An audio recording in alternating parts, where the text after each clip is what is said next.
শেখ হাসিনা আসাটা কি দাঁড়াবে? আমরা বুঝতে পারছি শেখ হাসিনাকে ঠেকাতে মরিয়া চেষ্টা, কি ঘটবে ডিসেম্বরে? আপনার প্রেডিকশন কি বলছে? জি, ধন্যবাদ আপনাকে, এবং আপনি এবং আপনার দর্শকেরা আমাকে সালাম শুভেচ্ছা জানিয়েছেন, আমিও আপনাদের শুভেচ্ছা ও সালাম জানালাম। বিষয় হলো যে আপনি যেটা লিখেছেন, শেখ হাসিনাকে ঠেকাতে মরিয়া সরকার চেষ্টা করে যাচ্ছে যাতে তাকে ঠেকানো যায়। কি ঘটবে ডিসেম্বরে? আপনি অত্যন্ত এই মুহূর্তে বাংলাদেশ ও দক্ষিণ এশিয়ার সবচেয়ে আলোচিত বিষয় এটাই, এবং আমার ধারণা ডিসেম্বর পর্যন্ত এই আলোচনাটাই সবসময় মানুষের সামনে বারবার আসবে, বিভিন্ন রূপে রঙে বিভিন্ন চেহারায় আসবে, এটা আমি নিশ্চিত। আসতেই থাকবে। শেখ হাসিনা আসলেও এটা আলোচনায় থাকবে, শেখ হাসিনা না আসলে তো আলোচনা আরো বেশি হবে, কোনো সন্দেহ নেই। অবশ্যই তিনি আসবেন, তাকে সেই জন্য তো তাকে ঠেকানোর চেষ্টা করা হচ্ছে।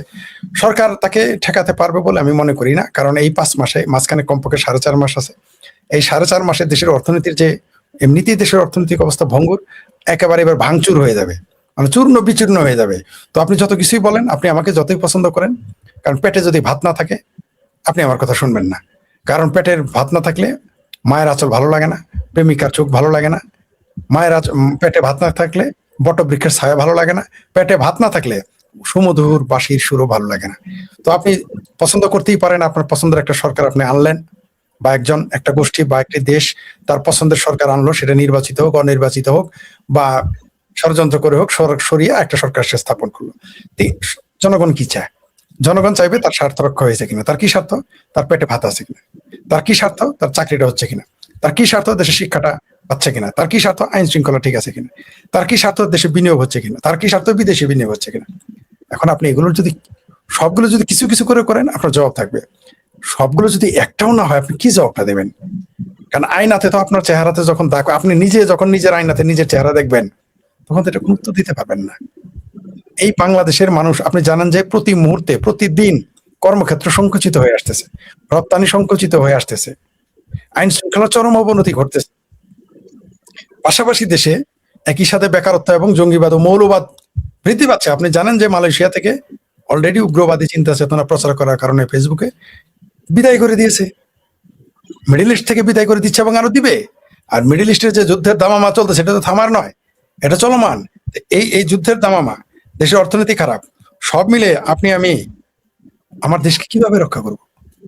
আপনি যতই আমাকে ভালোবাসেন, আমি যখন দেশের কোনো সেক্টরে আমি উন্নয়ন করতে পারবো না, চাহিদার মিনিমাম শর্তটুকু পূরণ করতে পারবো না, মিনিমাম চাহিদার যা তা পূরণ করতে পারবো না, তা আমাকে কেন আপনি রাখবেন? কারণ এই দেশটা তো কারো পৈতৃক সম্পত্তি নয়, রাজা বাচ্চা নয় যে আপনি জোর রাজা বাচ্চাদেরও তো মানুষ মানবে না।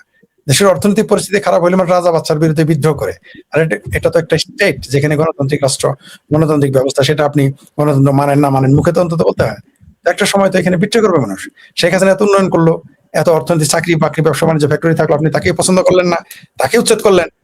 এই সরকারকে বুঝলাম আপনি খুব ভালোবাসেন, খুব প্রেম করেন, কিন্তু কয়দিন? আবার বললাম, পেটে ভাত না থাকলে প্রিয়ার সুন্দর চোখ আর ভালো লাগবে না, গোলা মনে হবে, মায়ের আঁচল ভালো লাগবে না, বটবৃক্ষের ছায়া ভালো লাগবে না, চাকরি না থাকলে বাঁশির সুর আর ভালো লাগবে না। তো বাংলাদেশে তা ঘটছে। তো তারেক রহমান যত বড় বংশীবাদক হোক, পেটে ভাত যদি না থাকে আপনার বংশীবাদন তো আমি শুনবো না। জামাতে ইসলাম যতই কোরআনের আয়াত শোনা, কোরআনের আয়াত দিয়ে তোর পেট ভরবে না। সরমনারে পীর সাহেব যতই ওজিফা শোনা, ওজিফা দিয়ে তোর পেট ভরবে না। মানুষের তো পেট ভরতে হবে। তো মানুষের যখন পেট ভরবে না, তো পিঠে তো শুইবে না তাদের, তখন তারা বিদ্রোহ করবে। আর সেই কারণে শেখ হাসিনা আসবে, তার আগুনও আপনি ঠেকাতে পারবেন না।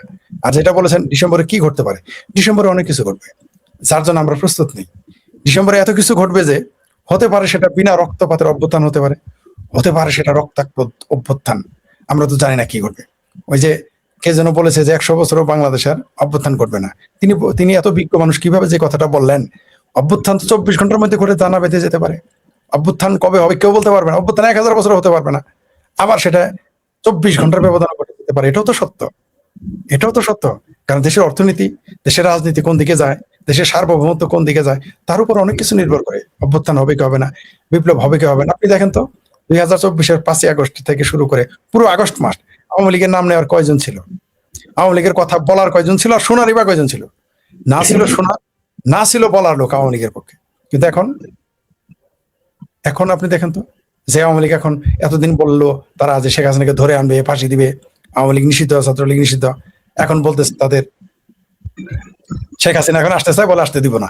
বাহ বাহ বাহ, মানে ঠিক উল্টো, মানে ঠিক উল্টো হয়ে গেল। এখন শেখ হাসিনা বলছে আমি আসবো, এখন বলুক যে আপনি আসেন, এটা আর বলতে আর সাহস পাইতেছে না। কারণ তারা জানে শেখ হাসিনা ঢাকায় পা রাখলেই শেখ হাসিনা ঢাকায় পা রাখলেই অনেকের পায়ের নিচে মাটি থাকবে না।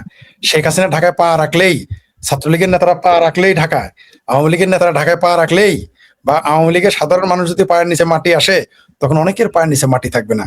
যারা জামাত, হেফাজত, বিএনপি, আমার ভাবির পোলারা কি কি দলে উপদলে তারা বিভক্ত, আসলে দেখলো সবই জামাতেরই পিঠ, জামাতেরই একটা পার্ট এন্ড পার্সেল। এগুলো তো কোনো দল না, তাই সেগুলো দলের নাম আমি নিলাম না।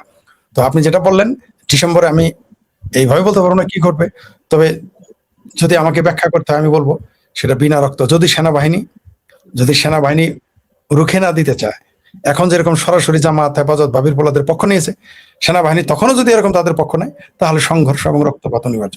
আর যদি তা না নেয়, তারা নিউট্রাল থাকে, তাহলে হয়তো খুব কম রক্তপাতে বা বিনা রক্তপাতে আওয়ামী লীগ, শেখ হাসিনা বাংলাদেশের মাটিতে পদার্পণ করবে, তাদের উত্থান ঘটবে, স্বাভাবিক পর্যায়ে দেশ চলবে। এটা আমার মনে হয়। জি, এই প্রসঙ্গ আরেকটাই যাই। আজকে দেখলাম স্বরাষ্ট্রমন্ত্রী বলছেন যে জুলাই চেতনা ব্যবসা না করার জন্য তিনি আহ্বান। জুলাইয়ের পরে আপনার এই চেতনা ব্যবসা দেখতে দেখতে তো আমরা ফেরা, চেতনা ব্যবসা কত জাতের, কত রঙের, কত ঢঙের হতে পারে, এইটা জুলাইয়ের এই তথাকথিত যুদ্ধে দেখা যাচ্ছে। আপনার কি মনে হয় যে এখনো যে স্বরাষ্ট্রমন্ত্রী আহ্বান জানায় যাচ্ছেন, তারা এখনো ওই চেতনা ব্যবসা কতটুকু জমজমাট করে রেখেছে? তারা কি এখনো মব করার জন্য, মব অলরেডি করছে বাংলাদেশে, 2টা মবের ঘটনা গত 2-3 দিনে ঘটছে। জগন্নাথ বিশ্ববিদ্যালয়ের একজন শিক্ষককে মব করে বের করে দেওয়া হয়েছে, বাংলাদেশের 4 সাংবাদিকের সাথে মব করা হয়েছে।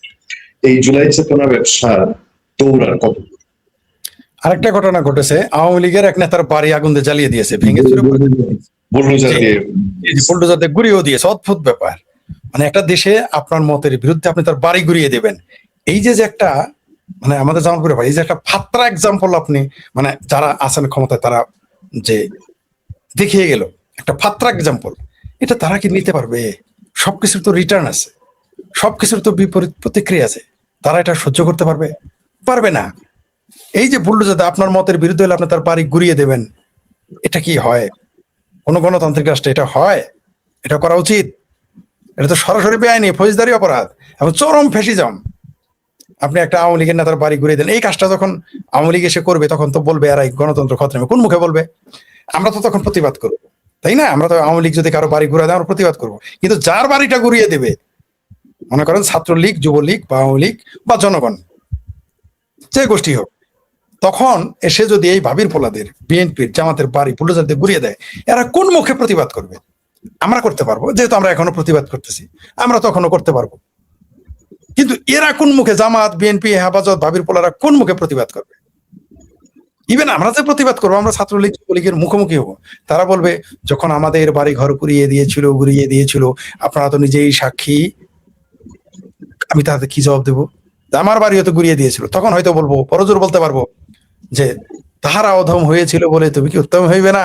তখন যদি ছাত্রলীগের সাদ্দাম, ছাত্রলীগের ইনান, যুবলীগের সম্রাট বলে, ভাই আমরা তো নীতি কথা মানতে রাজি না, আমার বাড়ি ঘর ভেঙেছে বুলডোজার দিয়ে, আমরা হ্যামারিং করে ভাঙবো, কি জবাবটা দিবেন তাকে? আপনি কোনো জবাব নাই। আর আপনি যেটা বললেন যে এখন দেশের যে অবস্থা, আরেকটা দেখেন, আপনি হয়তো শুনেছেন স্বরাষ্ট্রমন্ত্রী তো এটা বলেছে, আমরা সেই বিষয়টা না করি। এই কথা বলার মাধ্যমে, স্বরাষ্ট্রমন্ত্রীর এই কথা বলার মাধ্যমে জুলাই আন্দোলন ডেড, মারা গেছে। আপনি নিশ্চিত থাকেন, স্বরাষ্ট্রমন্ত্রীর এই বক্তব্যের মাধ্যমে তথাকথিত জুলাই আন্দোলন মৃত। এখন এটা যেমন মনে করেন যে আমরা বলি না, মৃত সন্তান প্রসব করলে যা হয়, আপনি অনেক পরিশ্রম করলেন, অনেক কষ্ট ভোগ করলেন, অনেক ত্যাগ তিতিক্ষায় আপনি থাকলেন, কিন্তু কি হলো ফলাফল? আপনার যে নারীটি সন্তান প্রসব করলো সেটা মৃত। তো এই জুলাই তথাকথিত এই স্বরাষ্ট্রমন্ত্রী, মুসলেখা স্বরাষ্ট্রমন্ত্রী ঘটনায় তো এটাই প্রমাণ হয়। তারাই বলতেছে জুলাইয়ের চেতনার ব্যবসা করে না। আমরা বললে তো দোষ হয়ে যেত। আমরা যদি বলি যে জুলাইয়ের চেতনা বন্ধ করে, আমাদের বলবে আওয়ামী লীগের দোষর। আমরা যদি বলি জুলাইয়ের চেতনা আর কত করবা, আমাদের বলবে আমরা হইলাম ভারতের দোষর। আমরা যদি বলি জুলাইয়ের চেতনা থামা, বলবে এই ইহুদির দোষর। কত কথা বলে রে, এরকম তারা চলে আসবে। কিন্তু এখন তো স্বরাষ্ট্রমন্ত্রী বলেছে এই জুলাই চেতনা তার চলবে না। আপনি দেখেন, তারা বললো 2000 শহীদ হয়েছে, তার দাবি করলো। আর চিফ প্রসিকিউটর তো বলছে 15-20 হাজার হবে। আমরা কি পেলাম? যে 830-32 জনের উপরে কেউ আবেদনই করতেছেন। এখন কি দাঁড়াইলো? জুলাই, তার মধ্যে আবার এর মধ্যে আবার 400 আবার জিন্দা শহীদ। কেউ আবার সৌদি আরবে ঘুরতেছে জিন্দা, কেউ আবার লাইভ টেলিভিশনে আইসা পডকাস্ট করতেছে, অথচ সে নাকি শহীদ হয়ে গেছে। এবং তার বিরুদ্ধে তার শহীদ হওয়ার কারণে মামলা হয়েছে, সেই মামলা অনেকে আসামি হয়ে আছে, কারো রায় হয়ে আছে। কিরকম একটা ইয়ারকি, জাতির সাথে একটা ঠাট্টা, পৃথিবীর মানুষের সাথে মশকরা, আন্দোলনের নামে মশকরা, রাজনীতির নামে ইয়ারকি, ফাত্রামি, এগুলো তো হাস্যকর ব্যাপার। মিথ্যা মামলা দিয়ে আপনি রাজনীতি কতদিন প্রতিষ্ঠা করবেন, কিভাবে প্রতিষ্ঠিত করবেন? এভাবে তো হয় না। আপনি ধরে নিলাম আপনি যে কোনো ভাবে ক্ষমতা এসেছেন, আপনি তো জনগণের সাথে আপনার স্বচ্ছ থাকতে হবে। এটা কি জবাব? চিফ প্রসিকিউটরের মতো একজন উচ্চশিক্ষিত মানুষ বলে যে আইনের সাথে জড়িত, সে তো কোনো দল হইতে পারে না। সে বলতেছে 15-20 হাজার শহীদ হয়েছে, তা আমরা 850-এর উপরে আবেদন করেন। আবার এদিকে শুনলাম হাদির বিবি সাহেব নাকি ইংল্যান্ডে যাওয়ার জন্য রেডি। তা আমরা তো জানি এরা পালাবে। ডিসেম্বর আসার আগে সবই পালিয়ে যায়। আপনি লিখেছেন না ডিসেম্বরে কি ঘটবে? আরেকটা জিনিস ঘটবে, এই যে আজকে যারা তথাকথিত জুলাই বিপ্লবী, তারা দেখবেন দলে দলে, পালে পালে, পঙ্গপালের মতো একটা একটা করে না, দলে দলে পালাবে এরা। আপনি এটা নিশ্চিত থাকেন। এরা না পালিয়ে এদের উপায় নাই, কারণ তারা এত অন্যায় করেছে, এত বিচার করেছে, তারা ক্ষমাও চাইতে পারবে না, তাদের কেউ ক্ষমাও করবে না, এত অপরাধ তারা করে ফেলেছে। আপনি যদি আওয়ামী লীগ, তাদের ভাষায় আওয়ামী লীগ, তাদের হিসেবে 832, আপনি বলেন তো প্রতিদিন 40 জন মানুষ, প্রতিদিন 40 জন প্রতি মাসে 40 জন মানুষের মৃত লাশ নদীতে পাওয়া গেছে। এদের 40 জনের 30 জনই তো আওয়ামী লীগের মানুষ। এই হিসাব আপনাকে দিতে হবে না? এই 22 মাসে প্রতিদিন 40 জন করে হিসাব করে তো পত্রিকা এসেছে। এটা তেমন না যে আওয়ামী লীগের আমলে পত্রিকা এসেছে, এই তারেক রহমানের মুসলেকা সরকারের আমলেই পত্রিকা এসেছে যে প্রতিদিন 40 জন মানুষ মারা গেছে, পানিতে ভাসিয়ে দেওয়া হয়েছে, এবং এর অর্ধেকই তাদের কোনো বেওয়ারিশ লাশ হিসেবে কবর দেওয়া হয়েছে। এরা কারা? এরা একদিন বেরোবে, এরা সব আওয়ামী লীগের মানুষ ছিল, এরা মুক্তিযুদ্ধের পক্ষের মানুষ ছিল। এগুলো হিসাব তো আপনাকে দিতে হবে। এই দেশের পুলিশকে দিতে হবে, পুলিশের আইজিপি কে দিতে হবে, এই দেশের গোয়েন্দা প্রধানকে দিতে হবে, এই দেশে যারা এই মুহূর্তে সরকার চালাচ্ছে তাদের সরকারি দল হিসেবে তাদের হিসাব দিতে হবে, সরকার হিসেবেও তাদের দিতে হবে, রাজনৈতিক দল হিসেবে এগুলো হিসাব দিতে হবে। ডিসেম্বর থেকে সেই হিসাব দেওয়া শুরু হয়ে যাবে। আপনি দেখেন, আপনি যদি এই কথাটা বলেন যে ডিসেম্বরে জুলাইয়ের চেতনার ব্যবসা বন্ধ করো, আপনি এই এলাকায় থাকতে পারবেন না। আপনি যত ক্ষমতাধারী হন, এই কথা বলে আপনি টিকতে পারবেন না। ঢাকায় হয়তো এসে আপনি থাকতে পারবেন, আপনি এলাকায় আপনি থাকতে পারবেন না, বা এলাকায় থাকতে পারলে ঢাকায় থাকতে পারবেন না, আপনাকে পাকড়াও করবে। কিন্তু ঘটনা তো সত্য। জুলাইয়ের চেতনা ব্যবসা আমরা কি দেখলাম? একজন তো তার জুলাইয়ের চেতনা, তার 1 জুলাই শহীদের মা আবেদন করেছে তার বাপের যে তার জুলাইয়ের যে ভাতা সেটা যেন বন্ধ করে। কারণ কি? এই জুলাইয়ের চেতনা টাকা না, সে বিয়ে করতে গেছে, হাঙ্গা করতে গেছে। মানে কত রুচি নিম্নমানের হলে এটা হয়। পাশাপাশি আবু সাইদের বাপ কি বলেছে? আবু সাইদের বাপ বলেছে সেই পুলিশকে ফাঁসি নিয়ে তাকে যেন 2টা ফ্ল্যাট দেওয়া হয়। মানে চিন্তা করে দেখেন আপনি যে জুলাই চেতনা কোথায় নিয়ে গেছে। আমরা সেই জন্য শুরু থেকেই বলেছিলাম যে এটা জুলাই চেতনা ছিল। জুলাই চেতনা আবার কি? আপনি বলেন তাদের কোনো আদর্শ ছিল কিনা? প্রত্যেক রাজনীতিতে, প্রত্যেক রাজনৈতিক তাদের একটা কোনো না কোনো আদর্শ, সেই আদর্শ আপনি পছন্দ করতে পারেন, নাও করতে পারেন, কিন্তু একটা আদর্শ। 5 আগস্ট পর্যন্ত তো আমরা কোনো চেতনার গল্প শুনি নেই। আমাদেরকে তো তখন চেতনার গল্প শুনেছেন, তখনকার চেতনা ছিল মুজিবের বাংলায় বৈষম্যের ঠাঁই নাই। কে বলছে? তখন মুজিবীয় চেতনা ছিল, এরাই মিছিল করেছে। তখন চেতনা ছিল তোমার আমার ঠিকানা পদ্মা মেঘনা যমুনা। যেই না 5 তারিখ হয়ে গেল, তোমার আমার ঠিকানা হয়ে গেল লাহোর করাচি। যেই না 5 আগস্ট ঘটে গেল, তোমার আমার ঠিকানা তুরস্ক পাকিস্তান। তুরস্ক পাকিস্তান বদলে গেল। যেই না 5 আগস্টের ঘটনা ঘটে গেল, তখন ওই যে বৈষম্য, মুক্তিযুদ্ধের মুজিবের বাংলায় বৈষম্যের ঠাঁই নাই বলে স্লোগান দিয়ে তারা বঙ্গবন্ধুর বাড়ি 32 নম্বর বাড়ি ভাঙলো। যারা বললো যে দলে দলে কি জায়গায় জায়গায় খবর দে, দেশে দেশে খবর দে, রাজাকারদের খবর দে, তারা এসে মুক্তিযুদ্ধের গলায় চেতনা। কে বলেছে চেতনা ছিল? আগে 5 আগস্টের আগের দিন ছিল মুক্তিযুদ্ধের চেতনা। তারাই তখন 180 ডিগ্রি উল্টে গিয়ে এখন রাজাকারী আলবদরি চেতনা নিয়ে চলে আসছে। ছিল, তারা জনগণের সাথে প্রতারণা করেছে, নিজেদের সাথে প্রতারণা করেছে। সুতরাং এই তথাকথিত জুলাইয়ের এই চেতনা টিকবে না, টিকতে পারে না, কারণ কোনো চেতনাই ছিল না। এটা ছিল একটা মুনাফিকি, ভণ্ডামি, আপনার হিপোক্রেসি, যা এখন দিনের আলোর মতো পরিষ্কার, একেবারেই পরিষ্কার। সুতরাং তাদের মুখোমুখি হইতেই হবে আবার জনগণের। জনগণ কখনো ক্ষমা করবে না। 2টা অপরাধে তাদের হবে। প্রথমত, এরা অপরাধ করেছে, ফৌজদারি অপরাধ করেছে, সন্ত্রাস করেছে, মানুষকে মেরেছে, শিক্ষকদের অসম্মান করেছে, মুক্তিযোদ্ধাদের অসম্মান করেছে, সকল পেশাজীবীর উপর আক্রমণ চালিয়েছে, দল মত নির্বিশেষে সব মানুষের উপর আক্রমণ চালিয়েছে। সেই হিসাব দিতে হবে। পাশাপাশি জাতির সাথে তারা চেতনার নামে প্রতারণা করেছে, এই হিসাবও তাদের দিতে হবে। সেই সাথে বিদেশি শক্তিকে বাংলাদেশের ভূমিকে ব্যবহার করার অনুমতি, বন্দর দিয়েছে, করিডোর দিয়েছে, এগুলোর হিসাব দিতে হবে। অসম চুক্তি করেছে, এগুলোর হিসাব জনগণের কাছে দিতে হবে। জি, আপনার এই জুলাই চেতনা নিয়ে পরে আবার আমরা আপনার চোখে পড়েছে নিশ্চয়ই যে একটা মিছিল হয়েছে প্রেস ক্লাবের সামনে, ব্ল্যাক জুলাই, কালো কালো জুলাই। হ্যাঁ, এগুলো তো এখন দিনকে দিন তো মানুষ মুখ খুলতেছে জুলাই নিয়ে। যাই হোক, আমরা ইন্টারন্যাশনাল ইস্যু নিয়ে একটু কথা বলতে চাই। ইন্টারন্যাশনাল ঠিক না, আন্তর্জাতিক পলিটিক্স আমাদের দেশের জন্য এখন ভারত, আমেরিকা এবং চীন 3টা দেশই খুব গুরুত্বপূর্ণ হয়ে গেছে। তারেক রহমানের সরকার এই তিন দেশকে কিভাবে মেনটেন করবেন, এইটা অনেকেই প্রশ্ন করেন। আপনার কাছে কি মনে হয়, তিনি কি তিন দেশকে একসাথে খুশি রাখতে পারবেন? তিনি তো সফর করলেন, এখন আবার সৌদি আরব সফর করবেন, দাওয়াত পেয়েছেন। শুরুতে আপনি বলেছেন যে জুলাই দিবসকে তারা কালো দিবস পালন করেছে। মোমেন্ট মেহেদী সম্ভবত বিকল্প কি নতুন বিকল্প ধারা এরকম কিছু তার নাম, নতুন কি ধারা, নতুন ধারা সম্ভবত তার দলের নাম। তারা স্বল্প সংখ্যক তারা মিছিল করছে। এই যে যে তারা মিছিলটা করেছে এটা তো এমনি তো করেনি। সেই মোমেন্ট মেহেদীও কিন্তু সেই আওয়ামী লীগ সরকারের সমালোচক ছিল, সে মুক্তিযুদ্ধের পক্ষের, কিন্তু আওয়ামী লীগের সমালোচক ছিল। আমার সাথে কথা হয়েছে, বলেছে তারাই এখন মিছিল করতেছে যে জুলাই হচ্ছে কালো দিবস। কেন? কারণ তাদের কাছে স্পষ্ট হয়ে গেছে যে এই জুলাই আসলেই কালো, কারণ হচ্ছে যে অর্থনীতিকে ধ্বংস করেছে, রাজনীতিকে ধ্বংস করেছে, গণতন্ত্রকে ধ্বংস করেছে। জুলাই, এই তথাকথিত জুলাই আসলেই কালো দিবস, আমাদের ৭২ সংবিধান ধ্বংস করেছে, আমাদের মুক্তিযুদ্ধের চেতনাকে ধ্বংস করেছে, এই দেশে মুক্তিযুদ্ধকে সরাসরি চ্যালেঞ্জ করেছে। তারা বলেছে যে